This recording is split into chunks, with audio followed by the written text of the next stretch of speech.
yes naman! Nakiuso na nga rin kami dito sa nagtitrending na bell pepper with Cheetos with cream cheese at ang tanong, masarap ba? Uy! Hello mga ka-OAT! It's your girl Ramrem at andito na naman ako sa panibagong ganap ng mga OAT na to.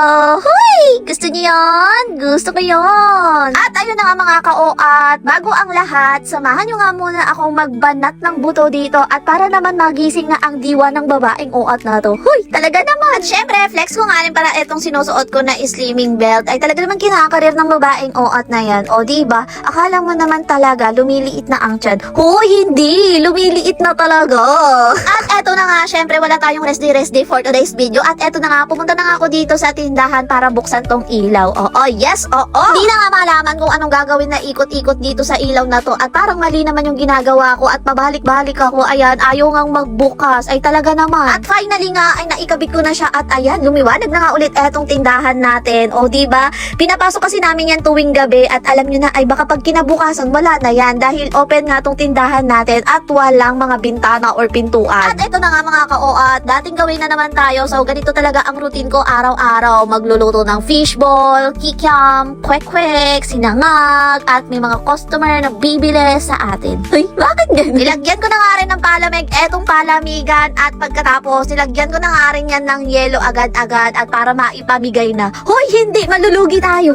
Lumutang na nga rin pala etong mga fishball na isinalang ko dito at ayan, hinalo-halo ko na nga lang yan at para magpantay ang kanilang mga kulay. Tapos, hinahon ko na nga rin ulit yan. Ganun lang. Pagkatapos nga at eto, isinunod ko na nga rin etong kikiam at eto, inilagay ko na nga pala yung fishball dito sa lagayan at baka makalimutan ko pa. At nung pagkatapos nga ng kikiam at ayan, inilagay ko na nga rin dyan sa lagayan niya. At eto nga, flex ko nga lang etong itsura ng babaeng OAT na to. Paano ba naman kasi ay muntik ng madulas. Tapos, dala-dala ko pa etong mainit na tubig. Naku, anong ginagawa mo, te? Ibubuhos ko nga sana kasi yan dito sa lababo namin sa labas dahil nga barado kapag naguhugas kami lumalabas yung tubig sa tubo. Ay talaga namang natakot at kinabahan ang babaeng OAT na to dahil baka ako yung maligo ng mainit na tubig nang wala sa oras. O siya mga ka-OAT, nagsalang na nga rin pala ako dito ng kwek-kwek at ayan, inahon ko na nga rin pala siya. Malawang luto ko na nga pala eto ng kwek-kwek dahil yung unang niluto ko nga pala dyan hindi ko na na-videohan, naubos agad. So eto, naubos rin yung kikiam kaya magsasalang ulit ang babaeng OAT na to. Huy, talaga naman. Pagkatapos nga ay inilagay ko na nga rin sila dito sa lagayan nila at talaga naman parang ang perfect ng luto ko dyan. Napapansin nyo ba? Talaga naman. Nung mga tanghali na nga mga ka-OAT, uwian na nga talaga ng mga batang OAT na yan. Kaya ayan, syempre, diretso sila sa tindahan ng mga OAT na to. Huy, salamat po. So, fast forward na nga tayo mga ka-OAT at baka naririndi na kayo sa boses ko. Ano? Eto na nga mga ka-OAT, ginawa na nga namin etong nagtitrending na bell pepper na may cream cheese na may Cheetos. Yes! Ano kayang lasa nito?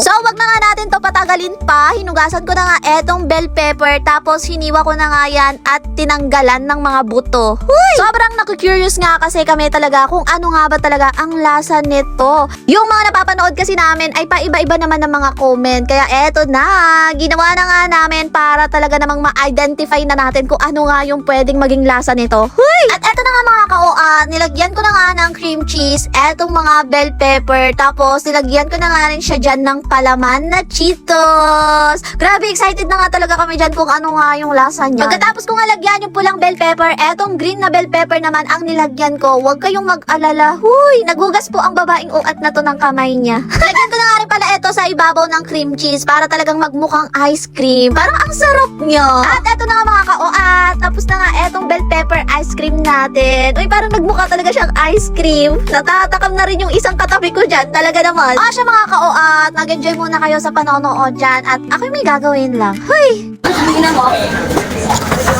Yung mga labas dito, masarap. Tingnan mo. Okay lang. Okay lang. Tingnan mo muna. Yung may kasama to ha? Okay.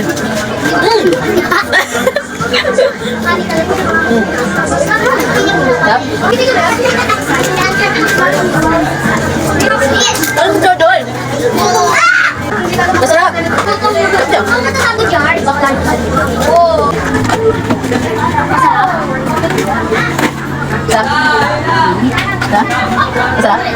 Kaya siyang ano, pizza. Something kineme. Try natin itong red. Umahang. Mahang bang bell pepper? Kahit yung red? Hindi yung. Sunod ako. Hindi naman. Ate Ab! Ate Abrin! Ate! Masarap siya. Mas masarap tong red. Uy, cream cheese! Malaki makagat. Sige. Kumakain ka ba ng pizza? O si AC makagat mo. Sili. At yun na nga mga ka-oat. O diba, dalawang bell pepper lang pero ang daming nakakain. Talaga naman. Gusto nga rin kasi matikman ng mga batang oat na to kung ano daw ba lasa nitong nagtitrending na bell pepper with Cheetos with cream cheese na ito. At ayan na nga, ay talaga namang umulit pa ang mga batang oat nito at talaga namang nasarapan din. O siya mga ka-oat at talaga namang naubos na nila yung bell pepper ko. Chari! So yun lang muna mga ka-oat. Kaya naman, kung nag-enjoy kayo, don't forget to like, comment, share at i-follow ako para updated kayo sa mga next vlog. Bye! Kita-kits!